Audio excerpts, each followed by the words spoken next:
آج جو حالات ہیں، جب کبھی کوئی چیز لٹ جائے تو سارے لوگ سڑکوں پر آ جائیں گے، یا پھر کسی نشستگاہ پر بیٹھ کر کے رات بھر میٹنگ کر کے چلے جائیں گے۔ یہ حادثے ہونے کے بعد کے جو حالات ہیں، یہ وہی چیزیں درشا رہی ہیں کہ قوت فکر و عمل فنا ہو گئی ہے۔ قیادت ہمارے ہاں مفقود ہے، کسی ایک قائد کے تحت کوئی ساری قوم آنا نہیں چاہتی۔ آپ کیا سمجھتے ہیں کہ جو ہمارے ساتھ حالات پیش آ رہے ہیں، کبھی مسجدوں کو لے کر، کبھی خانقاہوں کو لے کر، کبھی بزرگوں کے نام کو لے کر، اب ہمارے وقف کی جائیداد کو لے کر، یہ سارے جو معاملات ہیں یہ اچانک آنے والی چیزیں نہیں ہیں۔ بھانپ لیا گیا ہے تمہاری پوری طبیعت کو، تمہارے مزاج کو، کہ فکر و عمل کی قوت ان کی ختم ہو چکی ہے۔ ان کو دو چند چیزوں میں ہی راضی کیا جا سکتا ہے۔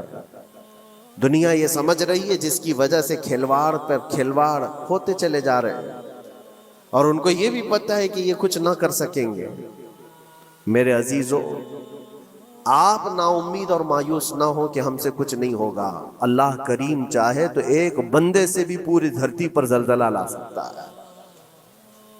اللہ کریم کی ذات پر یقین اور توکل رکھو۔ سرکار غریب نواز ہندوستان آئے تھے تو بہت بڑی فوج لے کر نہیں آئے تھے، اللہ کی ذات پر بھروسہ کر کے آئے تھے، اور 90 لاکھ لوگوں کے دلوں میں چراغ اسلام جلا دیا تھا۔ وہ یقین اور توکل کے ساتھ آئے تھے۔ آج لوگوں کے دلوں کے اندر جو مایوسی اور نا امیدی ڈالی جا رہی ہے کہ کچھ ہوگا نہیں، ابھی کچھ کرنے سے کچھ نہیں ہوگا، یہ نا امیدی اور مایوسی تمہاری طبیعت میں کیوں آئی؟ کیا تمہارا رب تبارک و تعالیٰ کی ذات پر یقین کمزور ہو گیا؟ اگر یہ اس طرح کی بیماری آئی ہے تو پھر بدر پڑھ لینا۔ جب رسول پاک صلی اللہ علیہ وسلم کے ساتھ وہ صحابہ جا رہے تھے، ان کو اچھی طرح پتا تھا کہ سامنے آنے والی فوج کتنی طاقت لے کر آ رہی ہے۔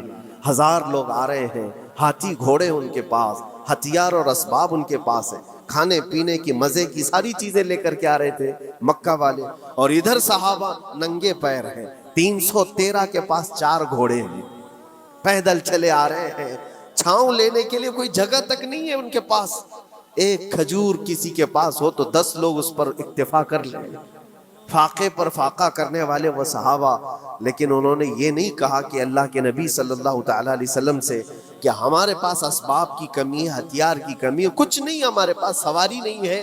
بغیر سواری کے 180 کلومیٹر مدینے سے چل کر کے وہ بدر پہنچے تھے، بدر تک پہنچے تھے، اور اس وقت اپنی ساری محنتیں، اپنی ساری قوتیں انہوں نے زمین پر لا کر رکھ دیں۔ پھر بدر کے میدان میں جب پہنچے تب اللہ کریم کی بارگاہ میں دعا کیا تھا میرے مصطفیٰ نے، اے اللہ، اگر اس نہتی قوم کو تو نے فتح نہیں دی تو پھر قیامت تک اس روئے زمین پر سجدہ کرنے والا کوئی نہیں ہوگا۔ یہ محبوبانہ انداز تھا میرے مصطفیٰ کا۔ وہ دعا مدینے میں بیٹھ کر کے بھی تو کر سکتے تھے۔ 180 کلومیٹر دور اتنی مصیبت میں دھوپ میں چل کر کے جانے کی کیا بات تھی؟ ننگے پیر صحابہ گئے ہیں، فاقے پر فاقہ کیے ہوئے، وہ مدینے میں بیٹھ کر دعا کرتے تو کیا رحمت للعالمین کی دعا قبول نہیں ہوتی؟ لیکن مصطفیٰ کریم صلی اللہ علیہ وسلم نے یہ مزاج دیا ہے، پہلے فکر و عمل میدان میں لاؤ، پھر دعا کرو، اللہ کی مدد آتی ہے۔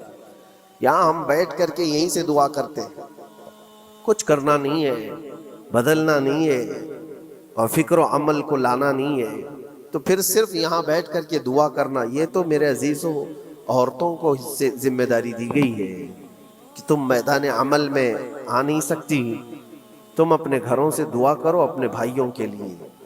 لیکن یہ کام تو اب سارے مردوں نے بھی لے لیا ہے۔